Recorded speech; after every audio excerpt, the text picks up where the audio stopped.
Hey everyone, Mike here, and in this video we're pitching the Samsung Galaxy S4 Mini against the Sony Xperia SP, two of the best mid-range Android smartphones of the moment. Let's see which one is the better pick and why.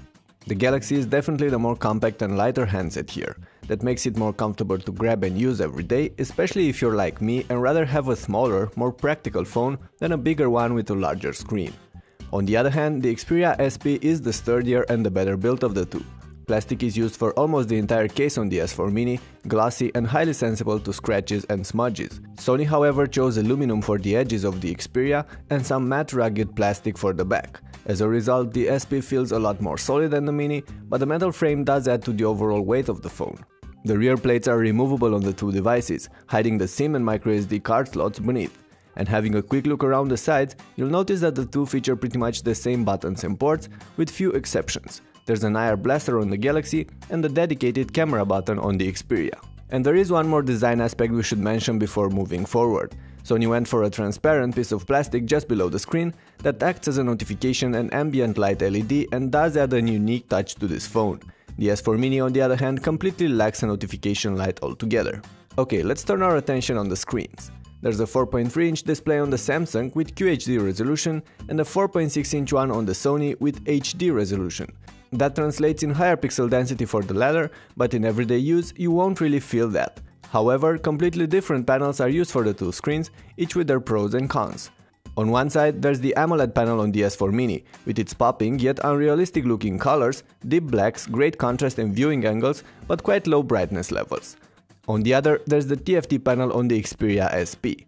Paired with Sony's mobile Bravia engine, it displays good looking content as long as you're watching it straight on. The colors are not as vibrant as on the S4, but look more natural.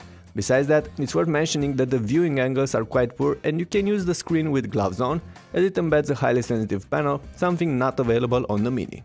Those aside, let's power on these two handsets. Both are running Android, but there's a newer version of the OS on the Galaxy that does add some extra features. Besides that, both Samsung and Sony skin the operating system in their own ways. Sony's approach is lighter and closer to a stock Android experience, while bundling a bunch of their own apps and several tweaks like small apps or the on-screen navigation buttons. Samsung TouchWiz changes a few more things and not necessarily in a good way. And the S4 Mini bundles of course gestures, a bunch of S-branded apps and so on. The two phones are however snappy in everyday use and can handle all sorts of stuff, from the basics like phone calls, texting or browsing to games and movies. Both are powered by some dual-core processors and offer a fair amount of RAM. Although the Xperia only comes with 1GB of memory, it does offer the faster graphics solution and in benchmarks it tends to outscore the Galaxy in most cases, but only by a minor margin. It's also worth mentioning that these two only offer 8GB of internal storage, out of which about 5 or so can be used for apps and games. They can take microSD cards and you can move parts of the installed apps on those cards as well, but if you're planning on having many games on these phones, you'll quickly run out of storage space anyway, and that's something you have to be aware of. That aside, let's speak about the cameras for a bit. Both handsets feature front-facing shooters capable of taking 720p recordings on the S4 Mini and only VGA clips on the Xperia SP. On the back, you'll find the main cameras, both with 8MP sensors and flash.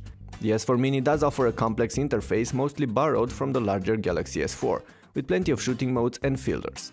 The overall images are alright as long as you shoot in good light, but quickly turn grainy in dimmer conditions. The Xperia offers mostly the same features, but with a different interface. Sony's Smart Auto mode chooses between a bunch of preset scenes the one that best fits any given situation.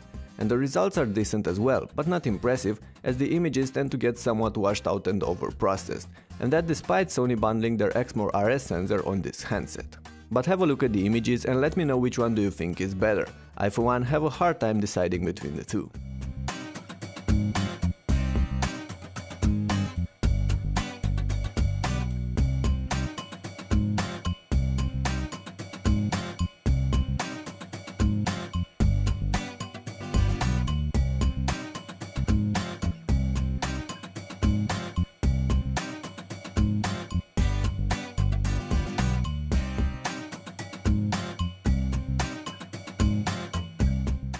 When it comes to videos, both can shoot 1080p 30 frames per second recordings with plenty of details and fair quality audio, so nothing to complain about here.